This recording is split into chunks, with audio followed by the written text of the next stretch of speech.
రాష్ట్ర వ్యాప్తంగా ఇప్పుడు చంద్రబాబు నాయుడు యొక్క అరెస్టు సంచలన వ్యాప్తంగా మారిపోయింది. అసలు ఇప్పుడు ఏం జరుగుతుందంటే అసలు ఆయన ఏం చేశాడు, చేయలేదని ఒక వర్గం, ఏం చేయలేదు ఆధారాలు కూడా చూపించలేదని ఒక వర్గం, లేదు ఇదిగో చేశాడు చూడండి అనే సర్టిఫికేట్లు కూడా ఫైనాన్స్ సెక్రటరీ యొక్క సర్టిఫికేట్లు కొన్ని బయటకు వచ్చి ఆయన ఆదేశాలు కనుచూపుల మేరలోని ఇవన్నీ జరిగాయని చెప్పి అంటున్నారు.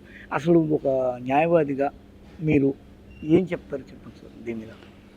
ఇది చంద్రబాబు నాయుడు గారు ముఖ్యమంత్రిగా ఉన్న టైంలో స్కిల్ డెవలప్మెంట్ ప్రోగ్రాము నిరుద్యోగ యువతకి ప్రతి నెల 2,000 రూపాయలు చొప్పున నిరుద్యోగులకి డబ్బులు ఇస్తాం, ఉద్యోగం చూపించటం, ఉపాధి చూపించటం, లేకపోతే నెలకి 2,000 రూపాయలు చొప్పున ఉపాధి ఇవ్వటం అనే ఒక జీవన భృతి ఇవ్వటం అనే ఒక కాన్సెప్ట్ పెట్టాడు.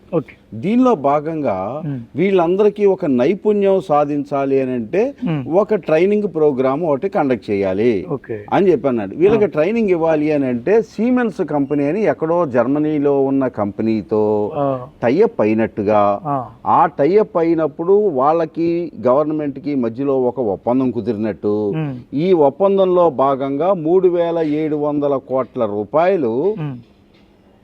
దానికి సిమెన్స్ కంపెనీ ఖర్చు పెట్టేలాగా, దానిలో ఒక 10% వాటా స్టేట్ గవర్నమెంట్ పెట్టుకుంటే 90-10 మిగతా 90% వాళ్ళు ఇచ్చేలాగా ఒప్పందం కుదిరినట్టుగా స్టేట్ గవర్నమెంట్ చెప్పింది. Okay sir. దీనిలో సిమెన్స్ కంపెనీతో ఒప్పందం జరిగింది అని చెప్పారు, కానీ సిమెన్స్ కంపెనీ అనేదే లేదు అసలు. సిమెన్స్ డాక్యుమెంటే లేదు. దానిలో పనిచేస్తున్న సునీల్ అనే ఒక వ్యక్తి ఇక్కడ కూర్చోబెట్టి అతనితో మాట్లాడించి ఇంకో సిమెన్స్ కంపెనీ అతనే కండక్ట్ చేస్తున్నాడు, మొత్తం అంతా అక్కడి నుంచి కంపెనీ ఒప్పుకుంది, 3,700 కోట్ల రూపాయలతో స్కిల్ డెవలప్మెంట్ ప్రోగ్రామ్ చేయడం కోసం ఒప్పుకుంది అని చెప్పి ఇతను చూపించారు. అసలు ఇతనికి సిమెన్స్ కంపెనీతో కుదిరిన ఒప్పందానికి ఏ మాత్రం సంబంధమే లేదు, అసలు లేదు. ఫస్ట్ ఏం జరగాలి, ఒకవేళ ఒప్పందం జరిగి ఉంటే ఆ ఒప్పందం మేరకు 90% ముందు వాళ్ళు ఖర్చు పెట్టాలి, అంతే కదా. ఆ 90% ఖర్చు పెట్టిన తర్వాత మిగతా 10% మనం ఎక్కడెక్కడ ఖర్చు పెట్టాలి, ఒక 6 సెంటర్స్ ని ఐడెంటిఫై చేశారు. ఈ 6 సెంటర్స్ లో 50 కోట్లు చొప్పున 370 కోట్ల రూపాయలు ఈ సెంటర్స్ లో వీళ్ళు ఒక అకామిడేషన్ లాంటిది ఒకటి ప్రొవైడ్ చేస్తే మిగతా దానికి సంబంధించిన వర్క్ అంతా వాళ్ళు పెట్టేటట్టుగా అని చెప్పారు. అయితే ఆ కంపెనీ అబద్ధం, ఆ కంపెనీతో టైఅప్ అయిన అన్న మాట అబద్ధం. అది అట్లా ఉంచితే ఈ 10% డబ్బులు 370 కోట్ల రూపాయలు ఏదైతే ఉందో ఈ డబ్బును ముందు రిలీజ్ చేశారు. వాళ్ళు ముందు చేసి వీళ్ళు చేశారు, వీళ్ళు 370 కోట్లు రిలీజ్ చేశారు. ఈ డబ్బులు ఎక్కడికి వెళ్ళినాయి? ఒక సూట్ కేసుల కంపెనీ, చంద్రబాబు నాయుడు గారు సృష్టించిన ఒక సూట్ కేసు కంపెనీ, ఒక 3-4 కంపెనీలు, డిజైన్ టెక్ ఇలాంటి కంపెనీలకి ఈ అమౌంట్ ని ఇచ్చేశారు. వాళ్ళు ఏం చేశారు, ఇది ఇక్కడి నుంచి విదేశానికి తరలించేశారు. ఈ అమౌంట్ వెళ్ళిపోయిన తర్వాత ఆ అమౌంట్ అక్కడి నుంచి దొడ్డిదారులో మళ్ళీ ఇండియాలోకి చంద్రబాబు నాయుడు అకౌంట్ లోకి వచ్చి చేరినాయి. ఇది బాగా గుర్తుపట్టారు సార్. ఇది పక్కా స్టాటిస్టిక్, పక్కా ఆధారాలతో, డాక్యుమెంటరీ ఎవిడెన్స్ తో ఇది ఎప్పుడో ఇది ఏం జరిగింది అని అంటే ఈ 370 కోట్ల రూపాయలకి యాక్చువల్ గా జిఎస్టీ కట్టాలి. ఎక్కడ జిఎస్టీ 10 పైసలు జిఎస్టీ కట్ల. ఇది మీ దగ్గర నుంచి జిఎస్టీ 370 కోట్ల రూపాయలు కట్టారు కదా, దీనికి జిఎస్టీ రావాలి అని కేంద్ర జిఎస్టీ సంస్థ ఏదైతే ఉందో అది గవర్నమెంట్ ని అడిగింది. ఈ డబ్బులు రాలేదేంటి అని అంటే, అదేంటి డబ్బులు వెళ్ళిపోయినాయి కదా, కట్టబోవటం ఏంటి, దాని అకౌంట్స్ బిల్స్ తీయండి అని అంటే బిల్స్ తీశారు. ఆ బిల్స్ అన్ని కూడా డూప్లికేట్ బిల్స్, అంత ఏమి గ్యారంటీ లేని బిల్, అసలు డూప్లికేట్ బిల్స్, ఒరిజినల్ బిల్ కాదు అది. అందుకని ఈ డూప్లికేట్ బిల్లు పెట్టి ఈ జిఎస్టీని కూడా ఎగ్గొట్టి గవర్నమెంట్కి, సెంట్రల్ గవర్నమెంట్ కట్టాల్సిన డబ్బులు కూడా ఎగ్గొట్టడం అనేది ఇంకో పాయింట్. ఇంకొక నేరం ఇంకో నేరం ఇది. ఓకే. ఇది ఇంకో నేరం. ఇది కేంద్ర ప్రభుత్వ సంస్థ అది కనిపెట్టి గవర్నమెంట్ ని హెచ్చరిస్తే ఇక్కడ ఉన్న గవర్నమెంట్ దాని మీద ఎంక్వైరీ చేస్తే ఈ డబ్బులు ఎక్కడికి వెళ్ళినాయి లింకులు తిరిగి మొత్తం దుబాయ్ దగ్గర నుంచి అటని ఇటని వేరే స్టేట్స్ వేరే కంట్రీలకు వెళ్ళిపోయి అక్కడి నుంచి మళ్ళీ ఈ ముగ్గురు వ్యక్తులు ఉన్నారు ఇక్కడ. వాసుదేవ్ అనే వ్యక్తి, తర్వాత ఈ పిఏ శ్రీనివాసు, తర్వాత ఇంకొక రాజేష్.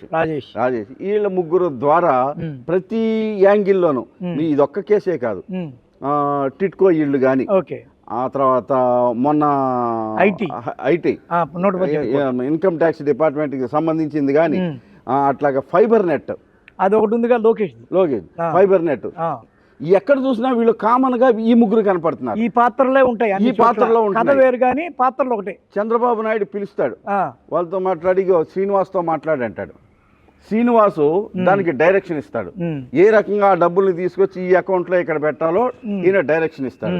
శ్రీనివాసు మీద రైడ్ చేస్తే 2,000 కోట్ల రూపాయలకు పైగా అవినీతి జరిగినట్టు, ఈ 2,000 కోట్ల రూపాయలకు అవినీతి జరిగిందనటానికి ఆధారాలు కనిపెట్టింది ఇన్కమ్ ట్యాక్స్ డిపార్ట్మెంట్. గతంలో 2 సంవత్సరాల క్రితం అతని మీద విజయవాడలో రైడింగ్ జరిగితే దీనిలో భాగంగానే తీగలాగితే డొంకంతా కదిలినట్టు శ్రీనివాసును పట్టుకుంటే ఆ డిజైన్ టెక్ను పట్టుకుంటే రాజేష్ అనేవాడు, ఈయన పట్టుకుంటే సునీల్ అనేవాడు, మొత్తం అందరూ వచ్చి ఎక్కడ కుంభకోణం జరిగిందో ఆ కుంభకోణంలో ఎవరిని చూసినా ఈ ముగ్గురే కనపడుతున్నారు.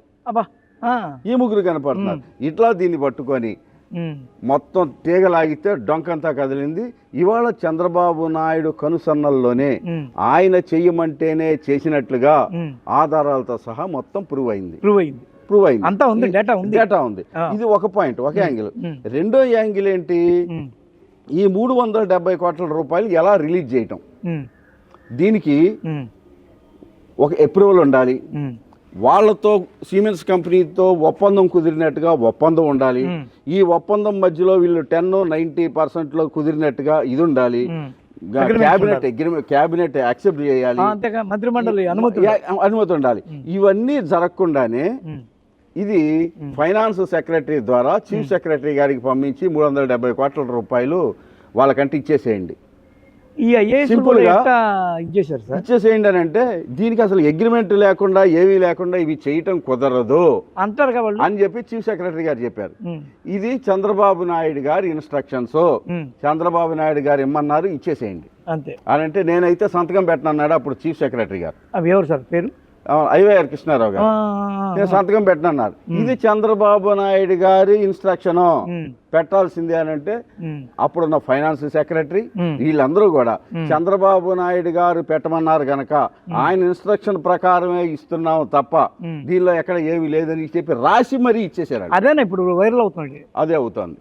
వాళ్ళు అదే ముఖ రాశారు, చంద్రబాబు నాయుడు గారు ఇమ్మన్నారు, ఇచ్చేసాం. వాళ్ళ నెత్తి మీద పెట్టుకోకుండా చంద్రబాబు నాయుడు గారి పేరు ఇచ్చేశారు.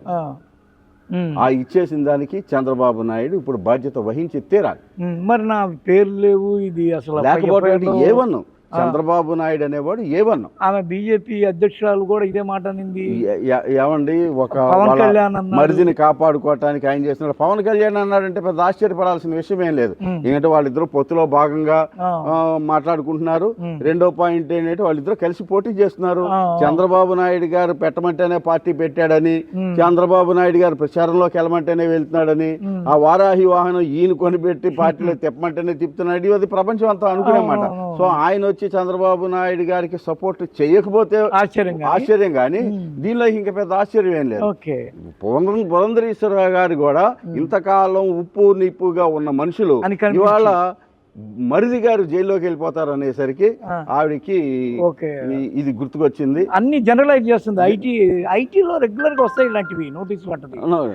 ఇది రెగ్యులర్ గా వచ్చే నోటీస్ కాదు, పక్కా ఆధారాలతో సహా. మన ఇన్కమ్ ట్యాక్స్ డిపార్ట్మెంట్ కూడా అంతే. దాదాపుగా అదొక 138 కోట్ల రూపాయలు. ఆ 38 కోట్ల రూపాయలు కూడా వీళ్ళే ఉన్నారు. ఈ ముగ్గురు ఎవరైతే ఉన్నారో, ఈ వాసుదేవ నాయన, శ్రీనివాసు ఎవరైతే ఉన్నారో వీళ్ళ ముగ్గురే ఉన్నారు. ఇట్లాగే మళ్ళీ అమరావతి కుంభకోణంలో వీళ్ళే ఉన్నారు, ఏపీ ఫైబర్ నెట్ లో వీళ్ళే ఉన్నారు. ఈ మొత్తం మొత్తానికి సూత్రధారి చంద్రబాబు నాయుడు.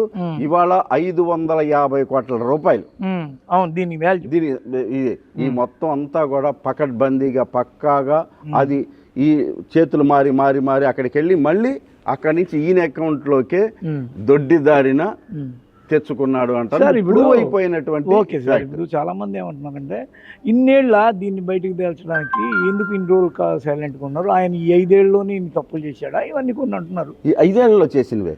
ఇప్పుడు మరి ఇంతకాలం ఎందుకు 4.5 ఏళ్ళు అయిపోయింది. 2014లో ఆయన ముఖ్యమంత్రి అయ్యాడు. 2019 వరకు ఆయనే ముఖ్యమంత్రిగా ఉన్నాడు. 2019లో కదా జగన్మోహన్ రెడ్డి గారు వచ్చింది. 2019 నుంచి ఈ డొంక కదలటానికి 2 సంవత్సరాల కరోనా ఉంది. 2 సంవత్సరాల కరోనా ఉంది. ఇది అయిపోయిన తర్వాత అప్పుడే దీనికి 370 కోట్ల రూపాయలకు మాకు జిఎస్టీ రాలేదంటే సెంట్రల్ గవర్నమెంట్ నుంచి వచ్చిన ఇది ఇదంతా ఇక్కడిది కాదు, సెంట్రల్ గవర్నమెంట్ వల్ల వచ్చింది, బయటకు వచ్చింది, అక్కడి నుంచి వచ్చింది. అక్కడి నుంచి ఐటీ ఒకటి జిఎస్టీ ఒకటి 2 చంద్రబాబు దెబ్బతీసినాయి, అక్కడి నుంచి వచ్చినాయి. ఇది ఏంటి జరిగింది చూద్దాం అని చెప్పేసి దీని మీద ఎంక్వైరీ మొదలు పెడితే మొత్తం డొంకంతా కదిలింది. అయితే ఇక్కడ ఇప్పుడు సార్ ఈ మధ్య కాలంలో బాగా ఎక్కువ అనిపిస్తుంది సిఐడి అనిపిస్తుంది. ఇంతకుముందు సిఐడి అనిపించేది కాదు. దీనికి ప్రత్యేకించి ఏదన్నా మీ దగ్గర సమాధానం ఉందా? అంటే ప్రివెన్షన్ ఆఫ్ కరప్షన్ యాక్ట్ అని 1988 అండి. అది భారతదేశంలో ఈ కరప్షన్ ని నిర్మూలించడం కోసమని అప్పుడు మనం స్వాతంత్రం వచ్చిన టైంలో ఈ కరప్షన్ యాక్ట్ లేదు. అప్పుడు అందరూ సిద్ధాంతం కోసం పనిచేసేవాళ్ళు గనక లేదు. 1988లో వచ్చింది ఇది, ఈ కరప్షన్ యాక్ట్ అనేది. ఈ యాక్ట్ ఎందుకు తీసుకొచ్చారంటే ఇట్లాంటి వాళ్ళ కోసమే తీసుకొచ్చారు. ఈ యాక్ట్ తీసుకొని వచ్చి దీని ద్వారా ఈ కరప్షన్ ని నిర్మూలించడం కోసం ఇది ఒక చట్టం చేశారు. ఆ చట్టంలో భాగంగానే ఇవాళ ఆయన్ని ఉపయోగించడం జరిగింది. సార్ ఇప్పుడు నేనేం అడుగుతున్నా అంటే ఇంతకుముందు ప్రభుత్వాల్లో కానీ నేను ఈ మధ్య లేటెస్ట్గా వినడం ఏంటంటే సిఐడిని ఎక్కువ వింటున్నాం. సిఐడి సడన్గా ఇంత పెద్ద మేజర్ పార్ట్ పోషించడానికి ఏమంటారు, అసలు దీన్ని ఎలా చూడాలి? ఈ కొన్ని మేజర్ పాత్ర పోషించడం ఉన్నాయి. అసలు ఆ డిపార్ట్మెంట్ ఉన్నదే దీనికోసం. ఇంతకుముందు వినిపించేది కదా, లేదు ఇప్పుడు వినిపిస్తుంది. ACB, anti corruption bureau, ACB వాళ్ళు ఉండేది.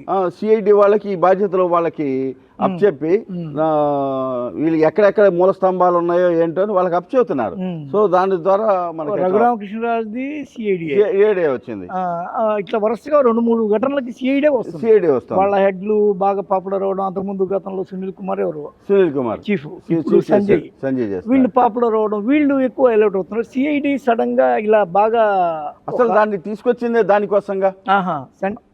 దాని observation sir central investigation department. Okay, అది అసలు ఆ సంస్థను తీసుకొచ్చిందే దీనికోసం. ఇలాంటి మూల స్తంభాలు ఏవైతే ఉన్నాయో వాళ్ళని గవర్నమెంట్ లో ఉంటూ అవినీతికి పాల్పడే వాళ్ళని బయటికి తీసుకురావడం కోసమే పెట్టిందే ఆ డిపార్ట్మెంట్. సో అందుకని చెప్పేసి వాళ్ళ పని వాళ్ళు చేస్తూ ఉంటారు. ఇప్పుడు దీనికి ఒక కులం రంగు కూడా అద్దారు. ఏమంటే కంప్లైంట్ చేసింది అజయ్ కల్లం రెడ్డి, హైకోర్టులో వారెంట్ ఇచ్చింది మోహన్ రెడ్డి, అరెస్ట్ ఆర్డర్ ఇచ్చింది సురేష్ రెడ్డి, అరెస్ట్ చేసింది రఘురామరెడ్డి, అరెస్ట్ ప్లాన్ చేసింది పోలీస్ బాస్ కసిరెడ్డి రాజేంద్రనాథ్ రెడ్డి, ప్లాన్కి సహకారం అందించిన జవహర్ రెడ్డి, పర్యవేక్షణ చేసింది సజ్జల రామకృష్ణారెడ్డి, చేయించింది జగన్ రెడ్డి. ఆర్డర్ సార్ ఇది సోషల్ మీడియాలో ట్రోల్ అవుతుంది. సరే, ఇంకా వాళ్ళు పని కట్టుకొని ఒక దొంగ ఇప్పుడు నేను దొంగనని చెప్పుకోడు, తప్పించుకోవటానికి 100 నెపాలు వెతుకుతూ ఉంటాడు. ఇవన్నీ పక్కన పెట్టి సరే సజ్జల రామకృష్ణారెడ్డి గారు చేశారు, జగన్మోహన్ రెడ్డి గారు చేశారు అనుకుందాం కాసేపు. ఆయన ముఖ్యమంత్రి గనక ఆయన పేరు వాడారు, సజ్జల రామకృష్ణారెడ్డి గారు సలహాదారు గనక ఆయన పేరు వాడారు. అయితే నువ్వు చెప్పాల్సింది ఏంటి? ఈ స్కిల్ డెవలప్మెంట్ ప్రోగ్రామ్ లో 370 కోట్ల రూపాయలు నీవు అధికారంలో ఉండగా అన్యాక్రాంతమైన మాట నిజమా అబద్ధమా? సిమెన్స్ అనే సంస్థ అనేది ఒక దాన్ని తీసుకొని వచ్చి ఆ సంస్థ లేని దాన్ని సృష్టించి దాంతో అగ్రిమెంట్ జరిగినట్టుగా ఒక ఒప్పందం జరిగినట్టుగా అది ఒక ఫోర్జరీ కింద లెక్కే కాదు. మరి అది దాన్ని చేయటం అనేది రైటా కాదా? అది జరిగిందన్నమాట నిజమా అబద్ధమా? ఈ డబ్బులు వాళ్ళు డబ్బులు పెట్టకుండా 370 కోట్ల రూపాయలు మీరు దోచేసి మీ సూట్ కేసు కంపెనీలోకి వెళ్ళిపోయి అక్కడి నుంచి మీ దానిలోకి మళ్ళీ తిరిగి మీకు వచ్చిన మాట నిజమా అబద్ధమా? ఇక్కడ కూడా ఎవరు కనిపెట్టలేకపోయారు, జిఎస్టీ కనిపెట్టింది. ఈ విషయాలు చెప్పకుండా మీరు తినేసామన్న మాట చెప్పకుండా నా మీద కక్ష కట్టారు, నా మీద చేస్తున్నారు అని అంటే 26 కమిషన్లు. నీకు కులం అనేది ఇప్పుడు గుర్తుకొచ్చిందా? దానికి కులానికి నువ్వు తినేసావు అన్న విషయాన్ని చెప్పకుండా నువ్వు తినేసావు అన్న దానికి వాళ్ళు సాక్ష్యాలు చూపిస్తుంటే అవి నిజమో కావో చెప్పకుండా నేను నిప్పు నిప్పు నిప్పు అని అంటే నువ్వు నిప్పు కాదు తుప్పు అన్న సంగతి విషయం ఓపెన్ గా డాక్యుమెంటరీ ఎవిడెన్స్ ఎదురుకుండా కనపడుతుంటే ఇప్పుడు ఒకటి వైరల్ అవుతుంది ఆ ఫోటో ఇదండి. వాళ్ళు ఇచ్చింది అది చంద్రబాబు నాయుడు గారు ఆదేశాల మేరకు ఆయన ఏమన్నారు కానీ ఇస్తున్నాం మాకేం సంబంధం లేదు అన్న మాటని అది క్లియర్ గా దానిలో రాసి ఇచ్చేసారు. ఇంకా అది వాళ్ళు అయితే ఐవైఆర్ కృష్ణారావు గారు దీని మీద ఇంకొద్దిగా ఎక్కువ చెప్పగలరు. ఇప్పుడు ఈయన కూడా ఈ రోజు చంద్రబాబు నాయుడు గారిని అజయ్ కలాం గారు కూడా ఇంకో దాంట్లో ఆయన సంతకం పెట్టనన్నాడు. సంతకం పెట్టనన్నందుకే వాళ్ళిద్దరిని మీద కక్ష కట్టారు వీళ్ళు. ఐవైఆర్ కృష్ణారావు గారి మీద కక్ష కట్టారు, అజయ్ కలాం మీద కక్ష కట్టారు. ఆ తర్వాత గవర్నమెంట్ లో ఎక్కడ అసలు వాళ్ళ మీద ఓ నిఘాలు పెట్టడం, వాళ్ళ మీద కక్ష కట్టారు. అసలు అజయ్ కల్లాం అజయ్ రెడ్డి అన్న సంగతి వీళ్ళు చెబుతానే కానీ జనాలు ఎవరికి తెలియదు సార్. అవును, అజయ్ కల్లాం అజయ్ కల్లాం అంటే కల్లం అజయ్, ఆయన ఇంటి పేరు కల్లం, ఇంటి పేరు కల్లం. అజయ్ కల్లాం అంటే నేను ఎక్కడో నార్త్ ఆయన అనుకుంటున్నాను తప్ప అసలు ఇక్కడ ఆయన అన్న సంగతి రెడ్డి అన్న సంగతి వీళ్ళు చెబితేనే తప్ప జనాలకు తెలిసింది. కొన్ని రోజులు పోతే ఇక మీరు మాట్లాడిన మీకు రెడ్డి అంటించి అడిగిన నాకు రెడ్డి అంటించిన ఏం ఆశ్చర్యపోవక్కర్లేదు. అంటే కులం అంటించేసి పక్క తప్పుకోవాలి. వీళ్ళు ఈ కులం అనే దాన్ని చూపించి మమ్మల్ని కావాలని చేస్తున్నారు. చట్టం నుంచి తప్పించుకోవటం ఎవడి వలన కాదు, జనాన్ని మభ్యపెట్టడానికి వాడు ఆ కులం కనుక నన్ను నిరికించాడు అని అంటానికి నీకు ఓ బ్లేమ్ చేయగలరేమో కానీ దీని నుంచి తప్పించుకోవటం అనేది ఆయన వల్ల కాదుగా. ఏం జరుగుతుంది సార్ దీని రిప్రికేషన్ తర్వాత? ఇమీడియట్ గా రిమాండ్ ఇస్తారు. ఇప్పుడు కోర్టుకి తీసుకొస్తున్నారు, రిమాండ్ 14 రోజులు రిమాండ్ ఇస్తారు. రిమాండ్ ఇచ్చిన తర్వాత రాజమండ్రి సెంట్రల్ జైలుకి పంపిస్తారు. ఆ తర్వాత వాళ్ళకు సంబంధించిన లాయర్లు ఆల్రెడీ విజయవాడ వచ్చి ఉన్నారు, వాళ్ళు బెయిల్ అప్లై చేస్తారు.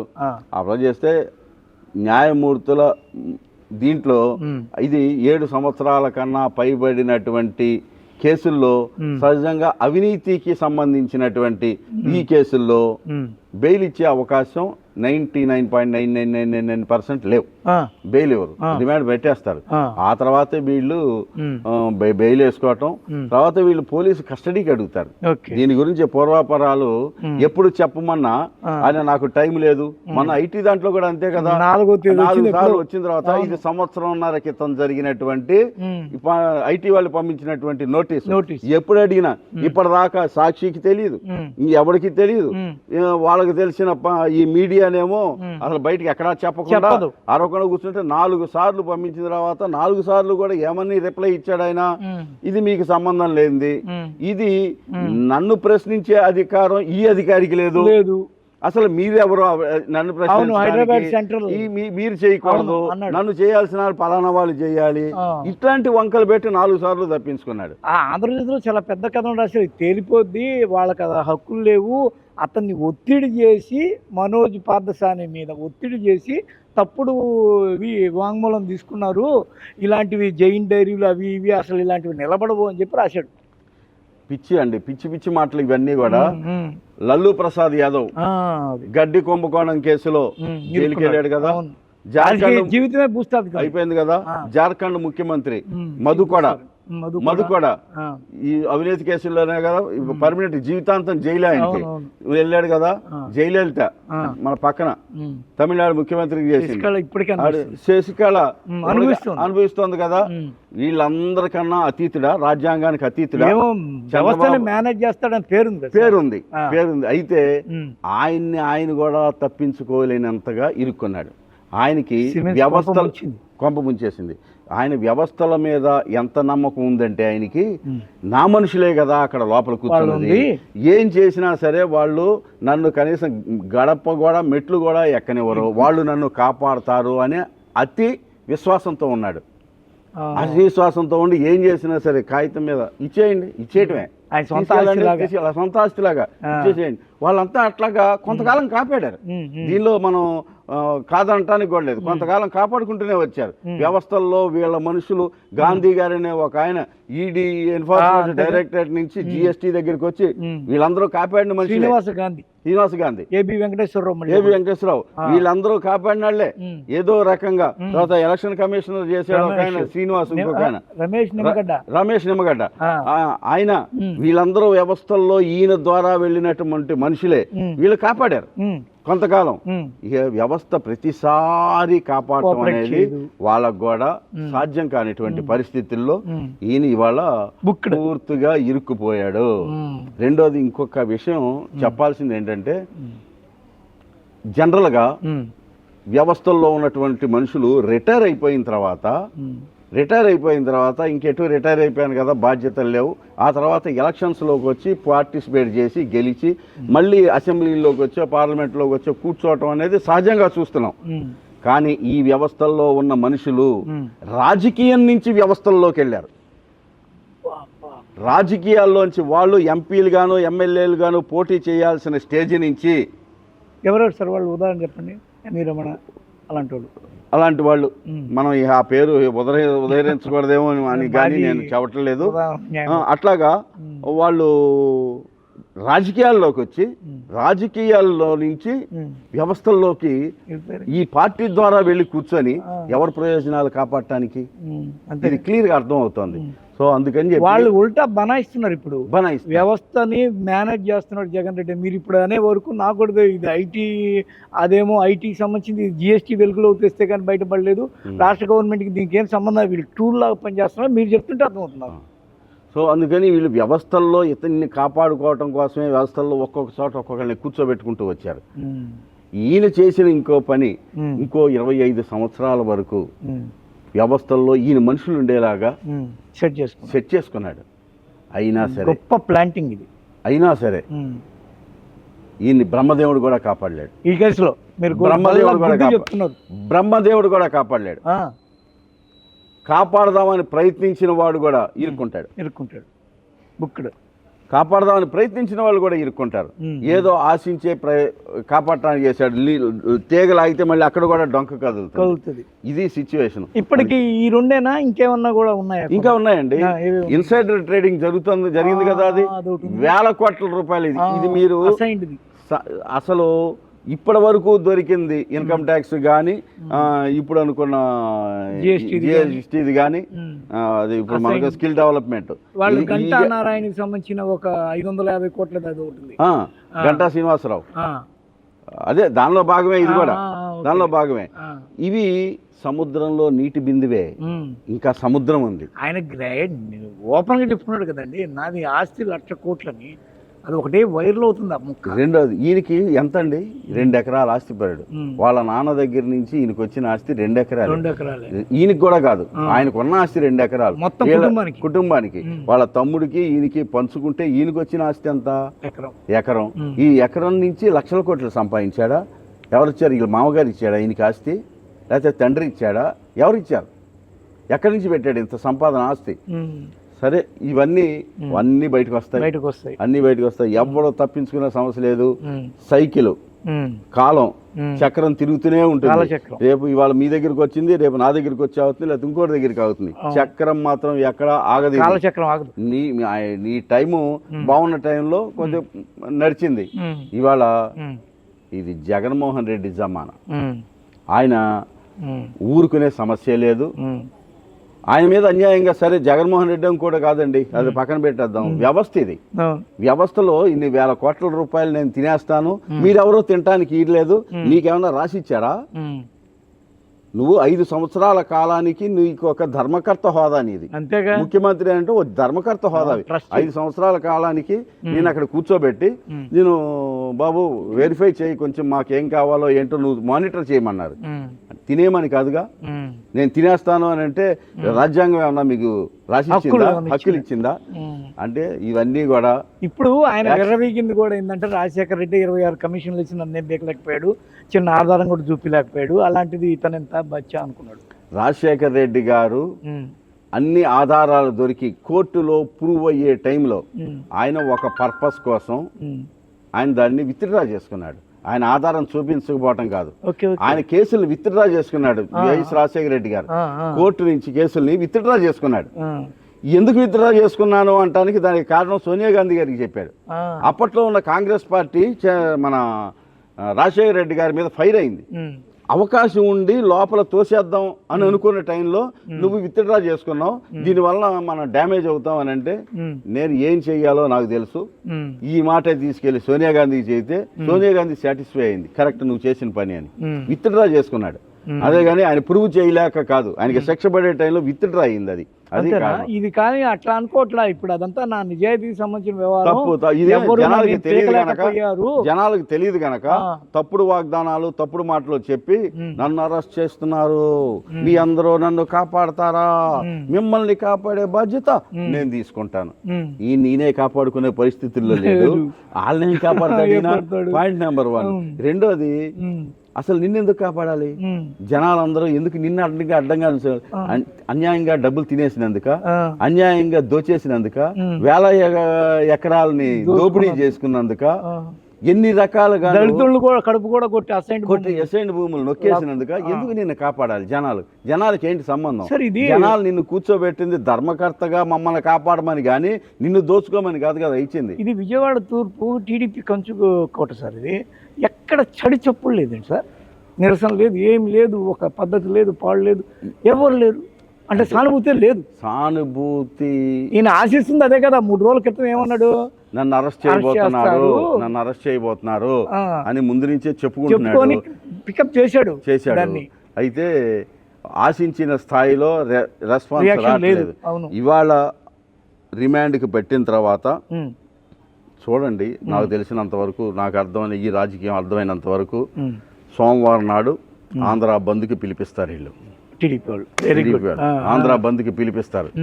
ఎక్కడికక్కడ హర్తాళ్ళు చేయండి, ఆఫీసుల ముందు ధర్నాలు చేయండి, ఇవి చెప్పేస్తారు. ఇన్స్ట్రక్షన్స్ వచ్చేస్తాయి. ఇవన్నీ ఇన్స్ట్రక్షన్స్ నిన్న సాయంత్రం ఆయన అరెస్ట్ చేయడానికి తీసుకెళ్తున్నప్పుడు, నిన్న సాయంత్రం కాదు, ఇవాళ పొద్దున్న తెల్లారగట్ట 5 గంటల టైంలో ప్రజలందరికీ నేను సంయమనంతో ఉండండి అంటే దాని అర్థమైంది, సంయమనంతో ఉండండి, ప్రజలందరూ ఏ ఒక్కటి కూడా ఆవేశాలకు లోను కాకండి. ఈయన గతంలో దగ్గుబాటి వెంకటేశ్వరరావు గారు చెప్పాడు, ఏమంటే బంద్ ఎట్లా జరిగింది అని అంటే చాలా ప్రశాంతంగా జరిగిందండి అన్నారంట. ఈ చంద్రబాబు నాయుడు గారు వచ్చి ప్రశాంతంగా జరగటం అంటే 2-3 బస్సులన్నా మినిమం తగలడకపోతే దీన్ని ప్రశాంతం అని ఎట్లా అంటారు, అది బంద్ అని ఎట్లా అంటారు అంటానికి వీల్లేదు, ముందు దాని సంగతి చూడండి, 4-5 బస్సులు తగలడిపోవాలని అంట. ప్రశాంతత అంటే ఆయనకి అది ఆయన ఒక ఆవేశాన్ని రెచ్చగొట్టాలి, కుల పరంగాను, మత పరంగాను, ప్రాంతీయ పరంగాను ఇది రెచ్చిపోవాలి, ఒక అకృత్యాలు, అరాచకం ప్రబలిపోవాలి. ట్రై చేశారు అప్పటికే దాన్ని సమస్య పోయేటట్టు కదండి. గవర్నమెంట్ చాలా సంయమనం పాటించింది.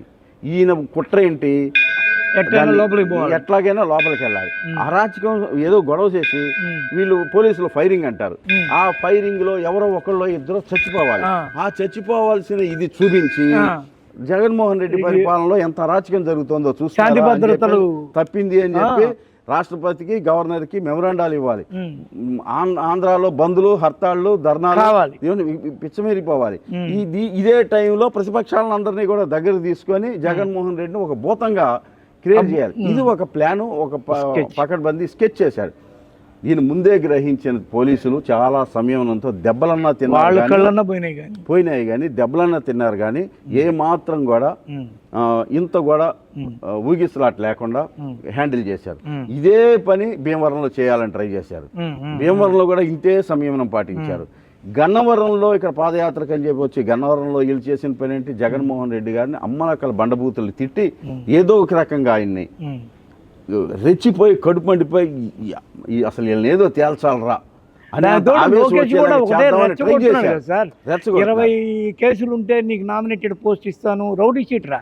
3-4 కేసులు రౌడీ షీట్ నా మీద 15 కేసులు ఉన్నాయి, నీకు 16 కేసులు ఉంటేనే మీకు సీట్ ఇస్తా, దగ్గరికి లాక్కుంటా. ఇది ఒక క్వాలిఫికేషన్. కేసులు ఉన్న వాళ్ళకే సీట్లు ఇస్తాం అనేది ఒక క్వాలిఫికేషన్ కింద పెట్టుకొని జనాన్ని ఒక రెచ్చగొట్టడం ఒకటే పని అండి. అదేదో రెడ్ బుక్ అంటారు ఏంటది? రెడ్ ఆ రెడ్ బుక్ లో ఫస్ట్ వీళ్ళిద్దరు పేర్లే ఉన్నాయన్న సంగతి ఇప్పుడు వీళ్ళు నిన్ను ఎక్కించేస్తున్నా, అయిపోయింది, నీ వచ్చేది మా గవర్నమెంటే, నేను అయిపోతావు, నీ పేరు రాసేసుకుంటున్నా. ఆ రెడ్ బుక్ లో వీళ్ళిద్దరు పేర్లే ముందున్నాయన్న సంగతి మర్చిపోయి మాట్లాడుకున్నారు.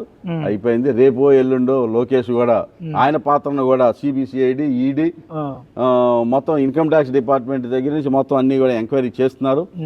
లోకేష్ కూడా ఇప్పుడు అల్లాడుతున్నాడుగా, మా నాన్నను చూడడానికి వెళ్తుంటే మీరు నన్ను అడ్డుపడుకుంటున్నారు, ఆ వెధవ మా నాన్నని అరెస్ట్ చేసాడు. ఇప్పుడు అదే కామెంట్, పచ్చి అబద్ధం. వాళ్ళని ఇప్పుడు కూడా పవన్ కళ్యాణ్ లోపలికి వెళ్తాను అని అంటే వెళ్ళడానికి లేదన్నారు. నువ్వెవరు? నువ్వు థర్డ్ పర్సన్. వాళ్ళ కుటుంబ సభ్యులు ఎవరన్నా వస్తానంటే భార్య గాని కొడుకు గాని మాకేం అభ్యంతరం లేకుండా మిమ్మల్ని లోపల తీసుకెళ్తాం, మీరు మాట్లాడండి అని అన్నారు. కానీ ఇవన్నీ అబద్ధాలు. చెప్పకుండా బయటికి హడావిడి చేయడం కోసం, జనాన్ని రెచ్చగొట్టడం కోసం, సెంటిమెంట్ క్రియేట్ చేయడం కోసం. ఆమె కూడా దుర్గమ్మ కొండ మీద కూర్చొని కొద్దిగా కన్నీళ్లు గార్చింది. ఏముందిలేండి. జగన్మోహన్ రెడ్డి గారిని 16 నెలలు లోపల కూర్చోబెట్టినప్పుడు తల్లి, చెల్లి, భార్య రోడ్డు మీద కూర్చొని ఉన్నప్పుడు కన్నీళ్లు మీకు రాలేదా?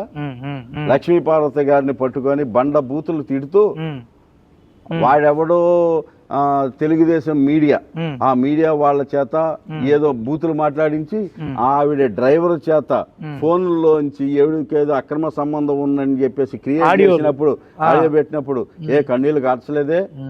షర్మిల గారిని వీడియోలు బాలకృష్ణ ఇంటిలోంచి రిలీజ్ అయినాయి. అవి షర్మిల గారి మీద వీడియోలు ఆవిడని మార్ఫింగ్ బాలకృష్ణ ఇంట్లోంచి రిలీజ్ అయినాయి. అదే ప్రభాస్ అదేనా?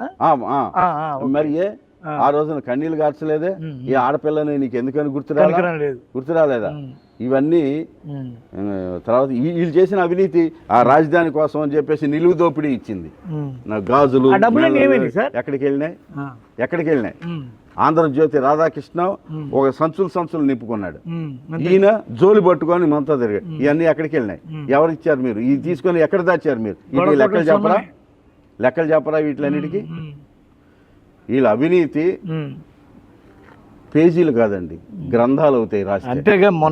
ఎవరో కూడా రాశారు ఆల్రెడీ, ఆ బుక్కులన్నీ కూడా ఉన్నాయి, ఇప్పుడు ట్రోల్ అవుతున్నాయి ఒకటేమని. ఈయన మొత్తం గనక ఈ అవినీతి కేసులు గనక ప్రూవ్ అయితే జీవితాంతం జైల్లో కూర్చుంటాడు. బాబు జమానా అవినీతి ఖజానా 2003లో సిపిఎం ప్రచురణ. కమ్యూనిస్ట్ పార్టీలు దాన్ని రిలీజ్ చేశారు. అదే కమ్యూనిస్ట్ పార్టీలు ఇవాళ బీజేపీతో పొత్తు లేదు అని అంటే ఇవాళ సాయంత్రం వచ్చేసి చంద్రబాబు నాయుడు కౌగిలించుకుంటారు. మీకు నారాయణ అన్నాడు కదా సార్, ఏమన్నాడు? పెళ్ళాం తప్ప అన్నీ ఉంటాయి ఆ లోపల ఫెసిలిటీస్, నువ్వు శుభ్రంగా ఉండు, కాబోయే ముఖ్యమంత్రి, ఎందుకంటే జైలుకు పోయావు కదా, ముఖ్యమంత్రి అవుతావు అన్నాడు ఆయన. అక్కడి నుంచి తీసుకొని వచ్చి వీళ్ళు కౌగిలించుకోవడానికి సిద్ధంగా ఉంటారు. అవి అక్కడ హైదరాబాద్, వైజాగ్ ఋషికొండలో జరిగేదంతా సక్రమమైన కన్స్ట్రక్షనే, అక్రమం కాదు ఇది అని నారాయణ గారేగా స్టేట్మెంట్ ఇచ్చాడు. నేను వెళ్ళి చూసి వచ్చాను, మొత్తం అంతా గవర్నమెంట్ కన్స్ట్రక్షన్, ప్రైవేట్ది ఎక్కడా లేదు, ఆక్రమణలు లేవు అని స్టేట్మెంట్ ఇచ్చాడు. చంద్రబాబు నాయుడు గెలవడు, బీజేపీతో కలిసి మళ్ళీ ఏదో పొత్తు పెట్టుకుందామని చేస్తున్నాడు, మళ్ళీ జగన్మోహన్ రెడ్డి గెలుస్తాడు అని నారాయణ గారే స్టేట్మెంట్ ఇచ్చాడు. కానీ బీజేపీతో పొత్తు పెట్టుకోను అని అంటే వీళ్ళిద్దరూ వెళ్ళి కలుసుకోవటానికి ఏమాత్రం వెనకాడ్డం. ఇక్కడ టూరిజమే తప్ప కమ్యూనిజం లేదు అన్నాడు. కమ్యూనిస్ట్ పార్టీలను ఉద్దేశించి చాలా చులకం చేసి మాట్లాడాడు. మరి వీళ్ళకి మరి ఆ పదం నేను వాడచ్చో వాడుకోదో కానీ సిగ్గు శరం కనుక అనేది ఉంటే ఈ కమ్యూనిస్ట్ పార్టీలు ఎంత దూరంలో ఉంచాలో అంత దూరంలో ఉంచుతాయి. వాళ్ళకి అది మరి ఉందో లేదో వాళ్ళు డిసైడ్ చేసుకోవాలి. మొన్న సభలో నారాయణ టీడీపీ పార్టీలో లేడనే పేరు కానీ అన్ని టీడీపీ నుంచి పొందాడు స్పష్టంగా ఈయన స్టేట్మెంట్ ఇస్తే ఆయన స్పష్టంగా ఆంధ్రాలో ఒకటి జరుగుతుందండి, అవునన్నా కాదన్నా కూడా ఇది నిజం. పార్టీలకు అతీతంగా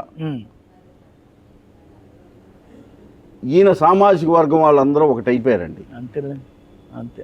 పార్టీలకు అతీతంగా సిపిఐలో ఉన్న, బీజేపీలో ఉన్న, ఇంకా వేరే పార్టీల్లో ఉన్న వాళ్ళందరూ అంతే కలిసిపోయారండి. కలిసిపోయి ఒకటి, అరే మనం నవ్ ఆర్ నెవర్, ఇప్పుడు కాకపోతే ఈ ఇంకెప్పటికి జీవితంలో మనం కాలేం. ఆ, అందుకని మనాడిని మనం కాపాడుకోవాలి. మనాడు ఆడ కూర్చున్నారు కదా కమ్యూనిస్ట్ పార్టీ వాడికి మనాడు అంటే కులమా? ఉమ్, సిగ్గుండక్కర్లేదండి. ఉమ్, ఉమ్, 75 సంవత్సరాలు, 80 సంవత్సరాలు, 100 సంవత్సరాలు పోరాట చరిత్ర కలిగినటువంటి కమ్యూనిస్ట్ పార్టీలు ఉమ్, ఇవాళ మనము అని అంటే కులమా మీకు? ఉమ్, ఏంటి 100 సంవత్సరాల పాటు పేదల పక్షాన పోరాడామని చెప్పుకునేటువంటి మనుషులు ఉమ్, ఎందుకు లేదు చాలే 100 సంవత్సరాలు పోరాడాం కదా, ఉమ్, వాళ్ళు అయిపోయింది, ఇహ నుంచి అన్నా సరే ఉన్నత వర్గాల పక్కన ఉన్నత కులాల పక్కన పోరాడదాం అని ఏమన్నా సిద్ధాంతం మార్చుకున్నాయా? అటువంటి నీచమైనటువంటి ఇది కులాలను కూడా కమ్యూనిస్టు పార్టీల్లో కూడా చొచ్చుకొని వచ్చి ఇవాళ సపోర్ట్ ఇస్తుందంటే ఇంతకన్నా నీతి బాహ్యమైనటువంటి రాజకీయం ఏం చచ్చింది? ఏముందండి అంతే. ఇప్పుడు ఫైనల్గా ఓవరాల్గా ఈ రోజున ఇక జరగబోతున్న ఒకటి ఇప్పుడు ఏం చేస్తారు సార్? ఇప్పుడు ఆయన కోర్టుకు తీసుకురావాలండి. ఇంకా నాకు తెలిసినంత వరకు గవర్నమెంట్ హాస్పిటల్లో ఆయనకి వైద్య పరీక్షలు చేస్తున్నారు. అది చేసుకొని వస్తే ఇక్కడికి ఇక్కడ 99% మనం యాజ్ ఎ లాయర్గా నేను ఎక్స్పెక్ట్ చేస్తున్నాను ఆయనకి రిమాండ్ తప్ప వేరేది లేదు.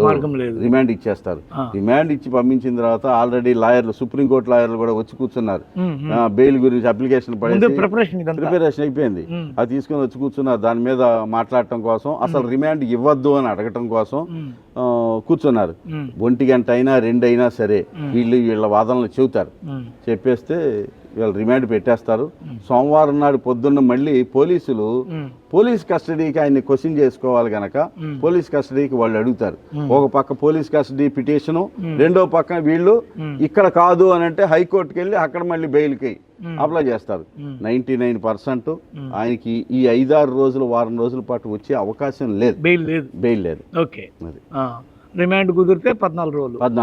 ఆ తర్వాత ఏదన్నా ఇంకా కస్టడీ కావాలి అంటే ఇంకా తర్వాత ఏంటి, ఈ లోపల ఆయనకు ఉన్నటువంటి శక్తులు కొన్ని ఉన్నాయి కదా, వ్యవస్థల్లో చొప్పించుకున్నటువంటి శక్తులు, మనుషులు ఉన్నారు. ఆ శక్తుల ద్వారా కూరిపెట్టిన మసాలాలు ఉన్నాయి. వాటిలన్నిటినీ ప్రతి అస్త్రాన్ని బయటికి తీస్తారు. లేకపోతే 2-3 రోజుల్లో అరెస్ట్ చేస్తారు నన్ను అని ఎవరు చెప్పుంటే తెలుసుంటారు సార్. ఇంకే ఉన్నాయి కదా లోపల. తెలంగాణ నుంచి ఆంధ్రప్రదేశ్ వచ్చేసిన రోజున ఏమని మాట్లాడాడు? కేసీఆర్ నీకు సిబిసిఐడి ఉంది, నాకు సిబిసిఐడి ఉంది, నీకు ఏసీబీ ఉంది, నాకు కూడా ఏసీబీ ఉంది, నీకు పోలీసులు ఉన్నారు, నాకు పోలీసులే ఉన్నారు అని మాట్లాడిన వ్యక్తి చెప్పా పెట్టకుండా రాత్రికి రాత్రి హైదరాబాద్ నుంచి పారిపోయి పెద్దవాడు వచ్చేసాడు. ఇది పోగొట్టుకున్నాడు. నారాయణ కూడా దీని మీద చాలాసార్లు కామెంట్ చేశాడు. ఇక్కడికి వచ్చి ఇవాళ నిన్న మొన్న ఏం పీకుతారని అడిగాడు. పాయింట్ అండర్లైన్ అండి. నిన్న వ్యవస్థల్ని మొన్న సాయంత్రం అనుకుంటా ఆ బలాన్నే బలహీనంగా మాట్లాడాడు. చంద్రబాబు నాయుడు అన్న మాట డైలాగ్ ఏంటిది? ఏం పీకుతారు మీరు నా మీద కేసు పెట్టి, ఏం పీకుతారు అన్నాడు. వ్యవస్థల్ని ప్రశ్నించాడు, ఏం పీకుతారని. నేను ఇవాళ మీ ద్వారా చెప్పదలుచుకుంది ఏంటంటే, వ్యవస్థ కోసం ఉందా, చంద్రబాబు నాయుడు ప్రయోజనం కోసం ఉందా? వ్యవస్థ ప్రజల కోసం పనిచేస్తోందా, చంద్రబాబు నాయుడు ప్రయోజనం కోసం పనిచేస్తోందా? ఈ వ్యవస్థ ప్రజాస్వామ్యయుద్ధంగా పరంగా ప్రజల కోసం సృష్టించబడిందా, చంద్రబాబు నాయుడిని కాపాడటం కోసం మాత్రమే పుట్టబడిందా? ఇది తేల్చుకోవాల్సిన అవసరం వ్యవస్థలకు ఉంది. లేకపోతే ఇది గనక జరగకపోతే ఈ వ్యవస్థ ప్రజాస్వామ్యాన్ని కూనీ చేసేస్తుంది. ఈ ప్రజాస్వామ్యం చచ్చిపోయిన తర్వాత ఇది దేశం ఏంటి, రాష్ట్రం ఏంటి, ప్రజలేంటి, అరాచకం ప్రబలిపోతుంది. అందుకని వ్యవస్థ కోసమే పనిచేయాలి. వ్యక్తులు భారతదేశ రాజ్యాంగం మొత్తం ముందర ప్రతి ఒక్కళ్ళు సమానమే అనే ఒక ఇండికేషన్ ఇవ్వాలి అని అంటే వ్యవస్థగా పనిచేయాలి. సార్ ఇప్పుడు ఈయన లండన్కి పోయేటప్పుడు ఇదంతా స్కెచ్ చెప్పేసిపోయాడు, దానివల్ల జరుగుతుంది ఇదంతా, ఆ పాపం అంటకుండా అనే కోణంలో ఇన్కమ్ ట్యాక్స్ వాళ్ళు 118 కోట్ల రూపాయలు అనుకుంటా. ఆ 118 కోట్ల రూపాయలకి ఆధారం చెప్పమన్నారు. రేపు సోమవారం నాడు ఇన్కమ్ ట్యాక్స్ డిపార్ట్మెంట్ ముందు చంద్రబాబు నాయుడు హాజరవ్వాలి. అలాగే అతను కూడా యోగేష్ గుప్తా ఒక అతను ఉన్నాడు, ఆయన అటెండ్ అవ్వాలి. వాళ్ళిద్దరు కూడా అటెండ్ అవ్వాలి. ఈ లోపల అసలు సాక్షే లేకుండా పోతే ఇంకే ఎవరిని విచారిస్తారు? అందుకని చంద్రబాబు డైరెక్షన్ లో ఒకడు దుబాయ్ వెళ్ళిపోయాడు, ఒకడు అమెరికా వెళ్ళిపోయాడు. చేప పెట్ట శ్రీనివాస్ వెళ్ళిపోయారు. ఇప్పుడు ఆ యోగేష్ గుప్తా అనే అతను వస్తానంటున్నాడు. నాకు ఈ సందర్భంగా ఒక డౌట్ ఉంది. మల్లెల బాబ్జీ అనే ఆయన ఇంతకుముందు ఒకసారి గుర్తుండే ఉంటుంది మీకు. ఆ మల్లెల బాబ్జీ ఏ రకంగా చచ్చిపోయాడు అనేది గుర్తుకు తెచ్చుకుంటే వీళ్ళిద్దరు ఈ సింగపూర్ కాదు, దుబాయ్, అమెరికా వెళ్ళిపోయిన వీళ్ళిద్దరు ప్రాణాలకి హాని ఉంది అనేది నేను మీరు అంచనా వేస్తున్నా. వాళ్ళిద్దరూ మళ్ళీ తిరిగి వస్తారని కానీ ప్రాణాలతో ఉంటారని కానీ నాకు అనుమానంగా ఉంది. అందుకని ముందు వాళ్ళు ఎక్కడున్నారు, వాళ్ళ ప్రాణాలను కాపాడాల్సిన అవసరం కూడా గవర్నమెంట్కి ఉంది. అవినీతికి పరులైతే శిక్షించాలి, లోపల పడేయాలి, శిక్ష పడేలా చూసుకోవాలి. బట్ ఇది కాన్స్పిరసీ, కుట్ర. ఈ కుట్రలో భాగంగానే ఇక్కడి నుంచి తప్పించుకున్నారు వాళ్ళు. ఈ అక్కడి నుంచి రాకుండా ఉంటే అసలు ఈ కేసే ముందుకెళ్ళదు కదా అనే యాంగిల్ వీళ్ళకుంటుంది. అందుకని వాళ్ళను ముందు కాపాడాల్సిన పని కూడా గవర్నమెంట్ మీద ఉంది. వాళ్ళిద్దరు ప్రాణాలకి హాని ఉంది అని చెప్పి నాకు నిజం బయటకు రావాలంటే వాళ్ళు బతికుండాలి. అందుకని నాకు ఈ అనుమానం ఉంది. అది ఇప్పటి వరకు మనం లాయర్, మీ పేరు సార్? సాయిరామ్ గారు మనకు అందుబాటులో ఉండి వివరించి ఈ కేసు చంద్రబాబు ఆయన యొక్క స్కిల్ డెవలప్మెంట్ వ్యవహారంలో చాలా వివరాలు మనకి బయటకు తీసుకొచ్చిన దాన్ని బట్టి మనకి అర్థమైన కోర్ పాయింట్లు 2-3 ఉంటే వాటిలో ప్రధానమైనది ఏంటంటే ఇది అసలు ఫస్ట్ జిఎస్టీ వాళ్ళు రేకెత్తించిన అనుమానాల ద్వారా బయటపడ్డ కేసు.